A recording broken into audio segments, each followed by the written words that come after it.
Hi, I'm Tim. Welcome to our channel, and thanks for logging on. If you enjoy these videos, do me a favor and subscribe to our YouTube channel right here at Watchbox Reviews. I would really appreciate it, and I promise to update daily. If you love this watch, you can see it and you can purchase it on our website, thewatchbox.com. And today we are discussing a most unconventional Omega from a collection rarely seen. This is the Omega de Ville Prestige Co-axial Power Reserve, a traditional dress watch from a line that's neither Seamaster nor Speedmaster and looks the part. This is the Omega that channels Longa, Glasuta Original, Blancpain, and even Vacheron in its elegance, detailing, and proportion, while very much being of the modern family of Omega coaxial chronometers on the inside. 39.5 millimeters in stainless steel. You can see it wears easily on my 16 centimeter circumference wrist, and it's an ideal choice for people who prefer traditionally sized watches but don't want to wear something truly vintage and downright petite. 39.5 is perfect. 11 millimeters thick with a sloped case flank. This one will fit underneath any dress cuff, and it's an ideal companion with a dress cuff while being sporty enough to wear with casual attire. Lug to lug, the watch is a nicely constrained 45.6. Again, this watch is an ideal match for a smaller wrist or those with a taste for traditional sizes. In terms of absolutes, you could wear this down to a wrist size of 13 centimeters circumference, and the spacing between the lugs 20 millimeters, so if you wish to dress up your Prestige Coax Power Reserve, you can easily do so. The strap, large rectangular scale alligator leather with a lightly contrasting gray stitch, a folded edge, completely unbolstered, calfskin on the underside with a simple high-polished pin buckle for easy on-the-fly adjustments.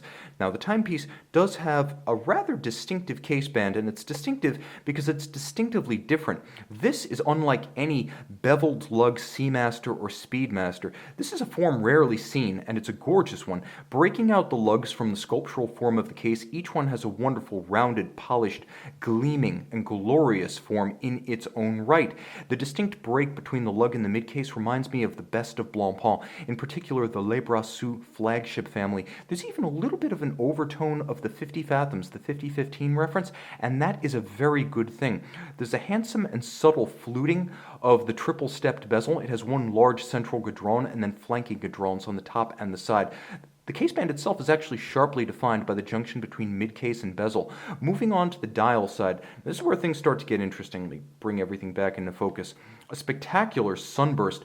It's a slate gray, and I do mean slate gray in the sense that there are several tones mixed in. There's gray, but there's also blue. There's also silver. And if you turn it to the right angle with respect to the light, you see overtones of green and bronze. It is a truly dynamic dial, and I mean that in the strictest sense. It changes. It's chameleon-like. It's a chimera on your wrist, and it's a beautiful one in that all of the hour indices are appliqué, but they're staggered between stylized Roman numerals and polished domed cabochon.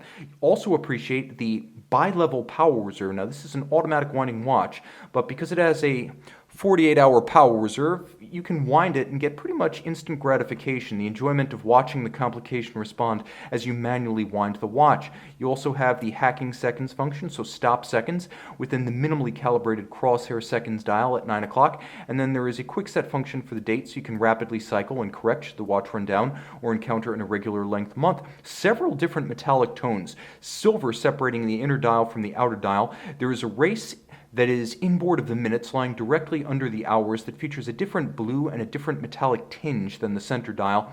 And then outboard you can see silver on blue calibrations.